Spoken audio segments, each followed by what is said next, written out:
all my fellow woodworkers. If you are new into woodworking business, lumber is very expensive, right? Just go online, go on the marketplaces, local marketplaces, buy old tabletops. I buy oak and walnut tabletops for like €100. 20-year-old table that stood inside, that's complete dry to the bone. So great for like dovetails and all that, because you need a couple of days for that. And if you got fresh lumber, you're gonna cut your dovetails. If you come in 2 days later, if you cup your boards will start cupping and bowing and all that. That's a great tip, man. I never even heard of that. That's great.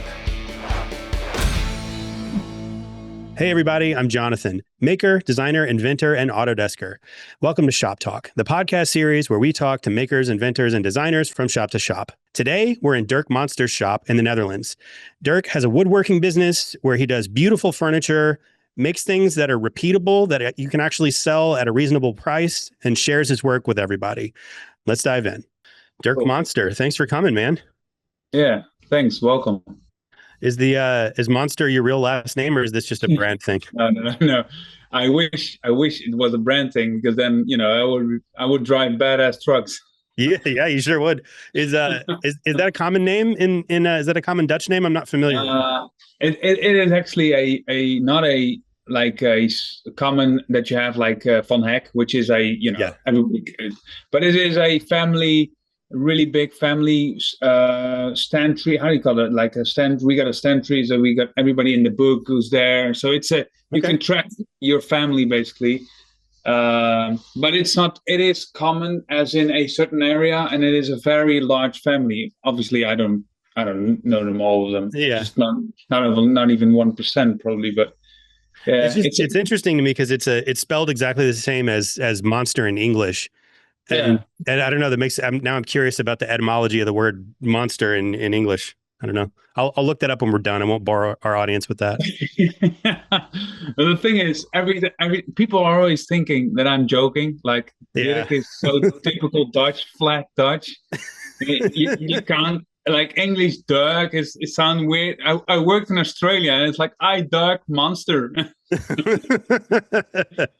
They just called me D after all. And it's like, no, that's not going to work out very well. So when were you in Australia? What were you doing there?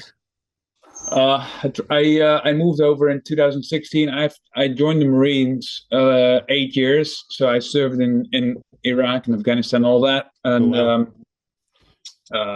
after that, I wanted to do something else. And also, I really liked the good weather.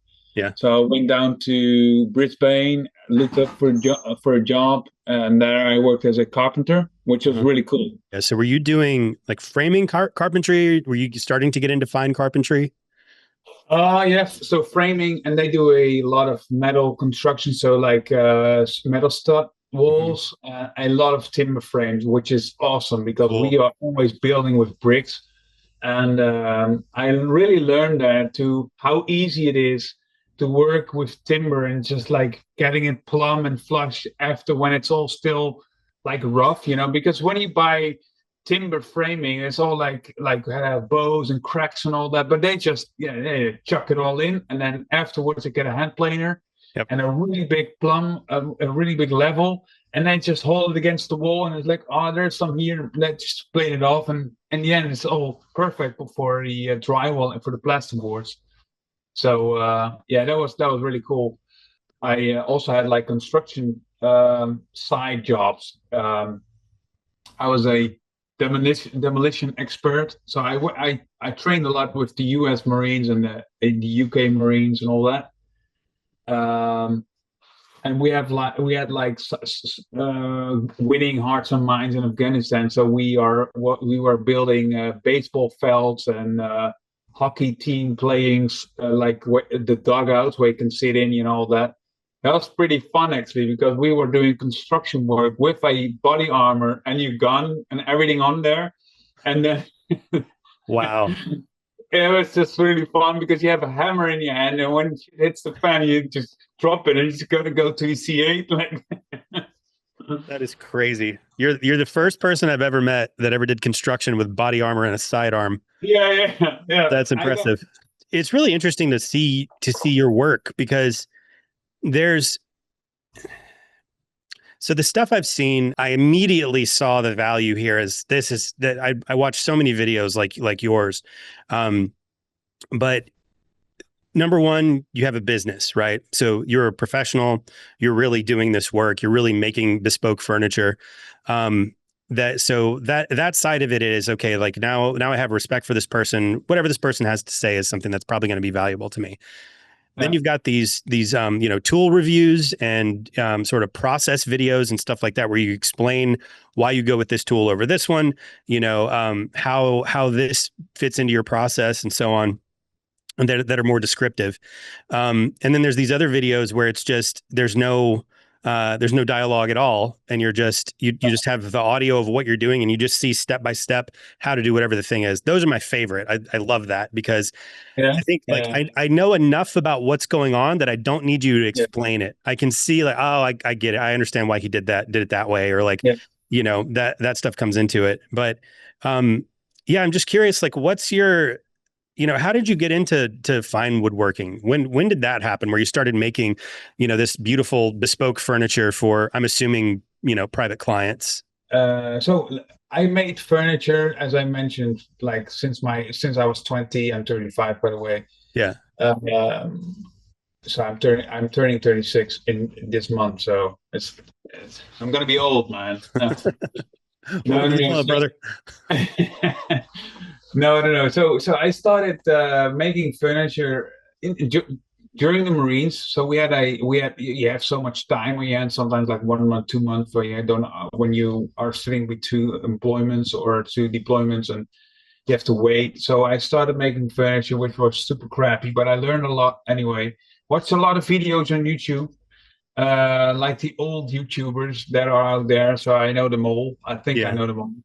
And then you get to that point where you're like, you see what he's doing, and you don't need to hear him talking because you understand the process. And that's actually what I also really enjoy. I hate that. No offense. I hate that videos where you have to explain everything. But although sometimes it's super helpful when I'm doing something completely new on my channel, and the followers are not diehard woodworkers. So I'm doing a very unique process now, which I will probably do a voiceover. And when I'm going to do it again, I just refer to that video if you want to know the steps. That's basically my idea of creating longer videos. But so I made it some cabinets and some small chairs, outdoor chairs, and then the people come in and they order a chair and then a cabinet, and then you're starting developing skills. And that's what I really I'm super thankful to all the people that give me the chance to develop skills, because when somebody hires you, or when somebody asks you to make a cabinet or a small thing, you're going to be better afterwards. So that's really how I see it. You have to start and price low if you complete new, and develop skills. Because I when I see what I'm doing now and what I did 4 years ago, it's insane. Basically, it's like, for me at least, because I was watching videos then, I'm like, nah, I'm not gonna ever do that. But if you have that customers coming in and ask you stuff, and you do something extra, like start working with dovetails or like complex joinery, and then just do it. It's no other thing than just do it and make failures. Because if you don't make failures, you're not learning. That's exactly the same thing with Fusion. If you start the program, you can do everything. You don't actually know what you're doing, because you need to fail until you need to learn the solution, right? Yeah. If there's a problem, and you're like, oh, this is the solution. That's exact the same thing with woodworking. You need to start doing it, running into problems, small problems, and then like, oh, I need to do this else, or I need to change that, and then I have to do this first, and then that, and then you create that, fine niche market. Which I really enjoy. I also know people, they are still making simple cabinets, which they really enjoy. Like small, simple joinery, no complex joinery, because that's the mainstream though. the most people are still want to have cheap furniture. Yeah. That's still the case. So, uh, Furniture is a fascinating, it's a fascinating topic for me, as a product, right? As a thing we make cars, we make houses, we make bridges, whatever. Furniture still to this day is something that is really valued when it's handmade, right? So somebody's going to pay a lot more money for something that has some really fancy joinery, or that like has a feeling that it was handmade and really high quality and stuff like that. But at the same time, nobody can afford what it would take for you to do that with hand tools, right? No. The thing would cost 10 times what you charge for it when you're using power tools. Yeah.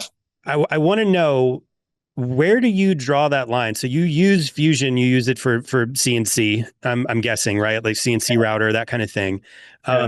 Where do you find that's an appropriate tool that doesn't take away from that from the handmade quality of the final product? How does it fit in that way? I think it's I run into the first small issues when 2-3 years ago, when I was doing curved work and complex joinery work, and I had a customer that happens nowadays quite often, because then they come in, I saw that one, I really want to have that one, and then you need to have the exact same one. But if you're doing everything with a spoke shave and a scotch scraper, and it's very nice, it's super, but it's like a 1 out of 1. And if you want to have a 2 out of 1, for example, then you're a bit stuck. You have to make the templates, or you have to figure out which steps are very important to do first and maybe later. And that's why I really was noticing, because I learned AutoCAD in my school period when I was doing bricklaying and renovation work. So I was a diehard AutoCAD person. But it's 2D, and 2D it's super. I used it a lot actually to starting into the 3D world, because I had a shaper then coming in. So you can transfer those 2D files, because shaper is basically 2.5D. So I was able to use that AutoCAD, but then I realized, like, if you want to upgrade or upskill your work, you need to have you need to prototype without prototyping in real life. So you need to draw it. You need to see where the fixture points will come. You need to see maybe some stuff needs to be thicker or thinner. Like if you create a cabinet, as what I did last year, for example, I just added some walnut on my bench, and then I had an idea in my mind, which is super enjoyable, because then you just like start building. But when people are coming by, now I have to make a cabinet that is have the exact internal beamers for a short throw beamer, a very, very expensive beamer. So that I have to make something electric that falls back so they can project on the wall. Well, you can't get that beamer in your shop and just does it? Yeah, the thing is like 6,000 euros. So I have to put it in. Right. So you need to draw it and see, okay, this will work, and then build it. So that's why it is a very, very great upgrade to go to another level. It's basically really another level in woodworking for me. Yes, planning and all that stuff. Using parameters, I know that's a really big deal. If you can have a piece of furniture that's parameterized, where you can just say, okay, well, this one's 300 millimeters. This customer wants it to be 350. I just changed that parameter, and boop, there goes all my dimensions, and now I've got, your cut list can go along for the ride, and so on. But this might be a good time to transition into talking about your shop. Yeah, cool. Yeah, I'll show you around. Yeah.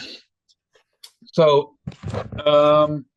let's go in the old way, which is this. So this is my back garden. Yeah. Here I'm living. And then I'm gonna go in here, and then I have a 3 meter by 9 meter, which was my old shop space. And now it's basically a storage place because I wanted to create a new working spot there, which I will cover soon. So this is a little bit messy because I'm in the middle of a transition because I just made that new shop, which is 14 square meters extra 2 weeks ago. So I'm still figuring out how everything will fit and pack in my shop.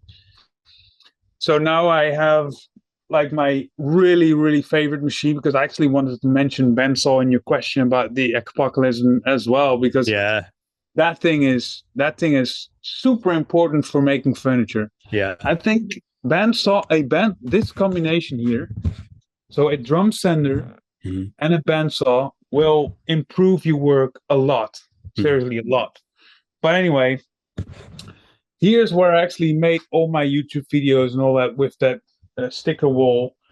Lots of tools and accessories there. And this was my secondary bench. So I had a bench here in the middle, and I would stand there, and then you got your shaper there, so I can easily get it. I really like these drawers, by the way. That makes life so good. Oh, yeah. Basically, you're able to, turn around, get your tool, put it back in, put it away. Does Festool make those? Is that a system drawer? Yeah, those are from Festool, but you can have you make your own ones. Sure. If you have only new sustainers from Thanos, that's just the Thanos 3, you have that slide only, so you only need plastic slides, but those ones are like super solid. Nice. But they are coming with a price. I do realize that, and I do understand it. So there are always people like, oh man, I know. It's a great system. So this is my next upgrade. I'm gonna, because I do have a bunch of Lee Nielsen. Nice. And I need to make a way bigger one, as you can see, because here are chisels. I got chisels in my bench. I got 2 planers that doesn't fit in here. There's a number 7. I got a number 8. So it hurts that it's all laying around in a box and doesn't be properly in a cabinet. But this cabinet, I made it 4 years ago, and it's still, it's fun, and it still works well. So I love that you're keeping on the tradition of the European woodworkers who made their toolboxes as sort of an advertisement. So really, really nice work going into a toolbox. That's really cool. I have to be honest with that.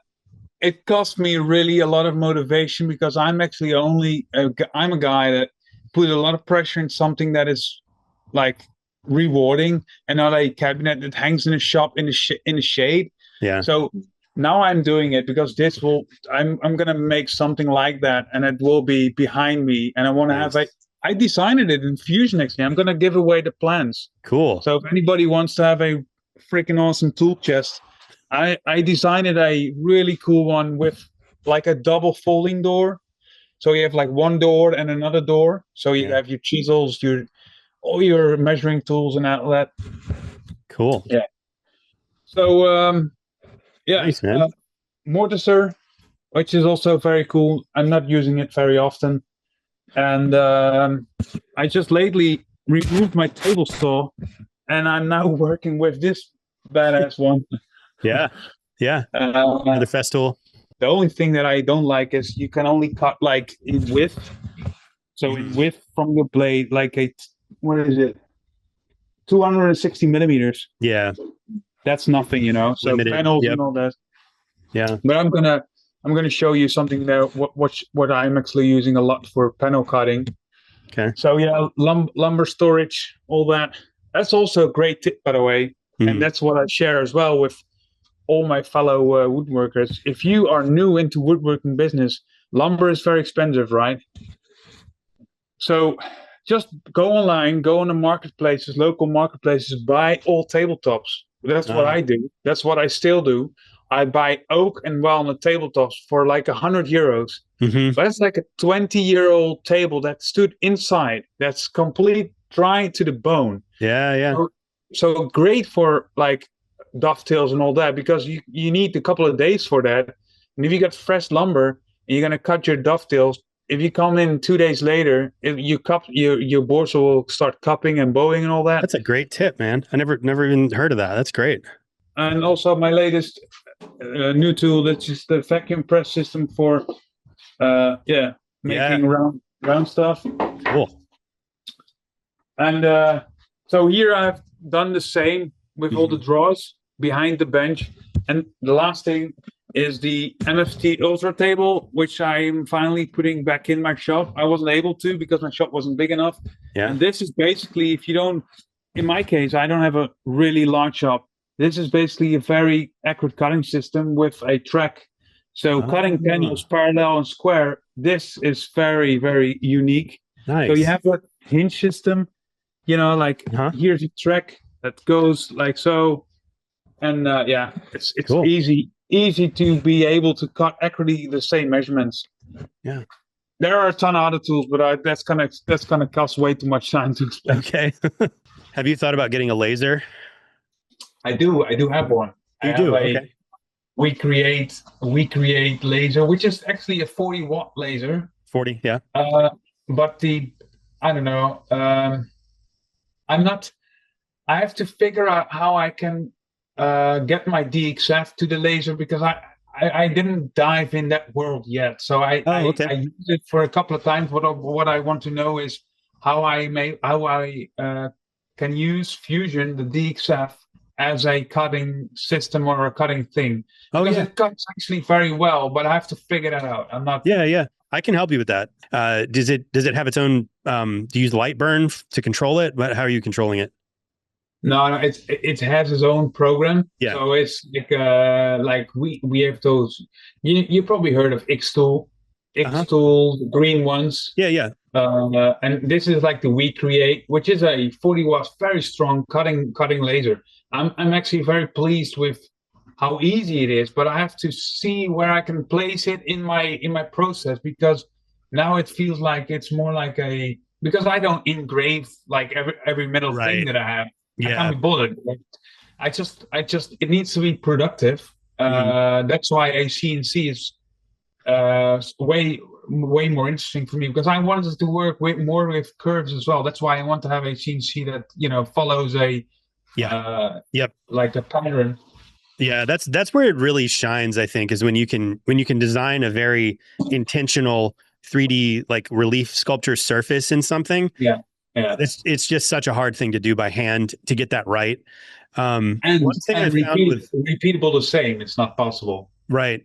Yeah. I mean, the one thing with lasers, with my laser cutter that I find really useful is router templates, where you can just kind of, either router templates or basically any kind of jig.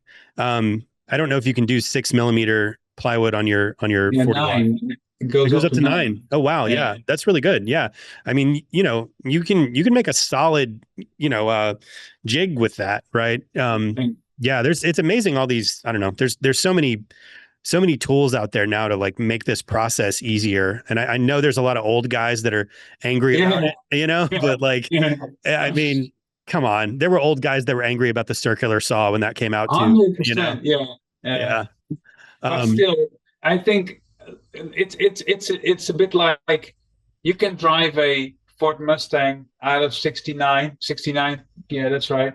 A very nice one. I would love to drive one. I would love to have one. But if you're going to go to a 200 of it or a 6,000K trip, you're not going to take that car. You're going to take something you trust, something you rely on. So then the enjoyment isn't playing a bigger role. That's the same with this. It's like I have to have something where I can rely on and I can speed it up. Yeah. It's not if it's a hobby and if you're a doctor or something like that. Do your thing. I really enjoy those guys that taking so much time to do something. I'm like, nah, I need to do things quick and you're running a business, man. Yep. You're running a business. That's it. Yeah. Yeah. I mean, again, this gets back to, this is a kind of a running theme in this podcast, but how democratized this stuff has become. Like if you wanted to have a furniture shop, and make a business out of it out of nowhere. And it was just something you were interested in. It wasn't that long ago where it just, you couldn't scale it. You would need a whole shop full of people. You'd need all these super expensive machines. But now, you just invest in some Festool and, get a laser and a CNC, and now you're off as long as people want your work. Maybe like one small thing that I want to encourage people to use Fusion. Like, you can ask me because it felt like a really big bear on the road. Like, oh, I'm not gonna win this. Yeah. I think talk about that a bit. Why Fusion, and how has that helped? Well, as I mentioned, I wanted to upgrade my work. Yeah, so I wanted to be able to have more control in what I'm doing. And then they have like tons of programs, SketchUp. You all know them. I don't know. Yeah, and a lot of them are actually from Autodesk, which I wasn't aware of, like Inventor and all that. So and then I came to the conclusion that Fusion is a very solid base for woodworking. Maybe not the best for rendering, but definitely the best for drawing, and be able to use that drawing straight away for your machines. So I dived in that world, and I was like, no, I'm not gonna be able to learn that, because you got all that YouTube tutorials, which I'm super proud of, all the people that share their information in that world, because you can also, as you mentioned, you can also keep it for yourself. We get so much great people, but they are advanced plus, and then you publish a video. So they go like, and then you do this, and then you extrude and and I'm like, pause. What? Pause. Wind back. Pause. So I was a bit frustrated, and then I came to the conclusion. Let's invest. What was it? 700 euros, a 4-day base course, and then you're really good to go. You're straight away good to go. So when that friend of mine has a large CNC, so he is still figuring out what kind of drawing program would be the best to run that CNC. I said, look, go to Fusion. It's like, oh, that's difficult, blah, blah, blah. If you learn the basics, you master as a woodworker, you can master the whole program. Because if you're doing automotive business, I'm not saying I'm good at that, certainly. Yeah. I've seen videos like, oh my goodness, this can't be true. Yeah. But honestly, a solid base is pretty, it's going really fast. So, that's why I encourage already people around me. One guy is starting Fusion now to also use it, because I'm way beyond positive about the features that holds in Fusion. Really like the fact that also the plugin for Shaper, it's great, so easy. So I need to figure out the plugin or how I can work with my laser, and I think then I'm super happy. So that's one thing that I really wanted to share as well about the program. Yeah, appreciate that. Yeah, I mean, it's obviously I'm kind of biased, right? I work for the company. I've been a community manager for Fusion for several years now, but I agree. I mean, before I started using Fusion, I used a variety of other programs to try to do the same thing. And there really is nothing else out there that compares to it, with just getting you going from a design to manufacturing quickly in a way that's reliable and repeatable. It's just it's a great tool for that. Yeah. We have kind of a fun question we usually ask at the end of the podcast. So the question is, the scenario is, it's the zombie apocalypse, right? And everything, it's already happened, and you've got to rebuild your shop from scrap. But you can get anything you need. It's out there, but you put yourself at great personal risk to go get it. And you got to rebuild your shop so that you can rebuild civilization and take care of your group, right? So what tool do you get first? Oy. That's well. So assuming that I got lumber, yeah? Yeah. Oh, it's only, okay. I think, so it has to be like a top 3 then. One is like nothing, yeah? Okay. Yeah. Track saw by far. Okay. It's number 1. With a track. So that's count as one tool, yeah? Because it's... Yep. Okay. We'll allow it. Okay. And then a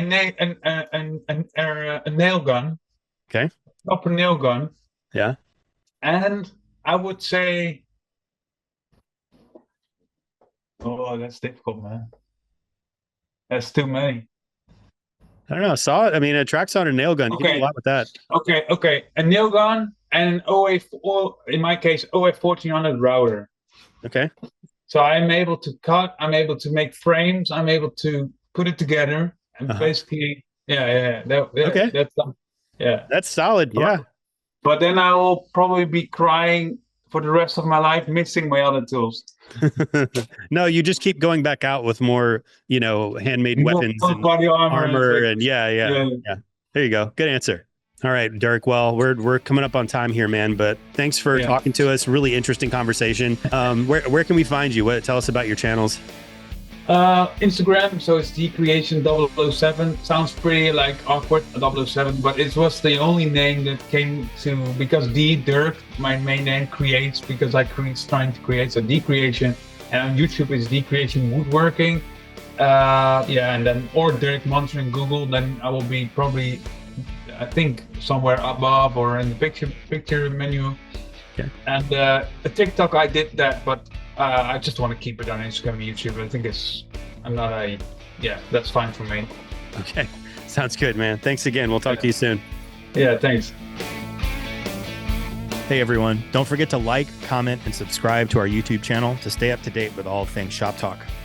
If you're ready to try Fusion 3 yourself, find the link in our description.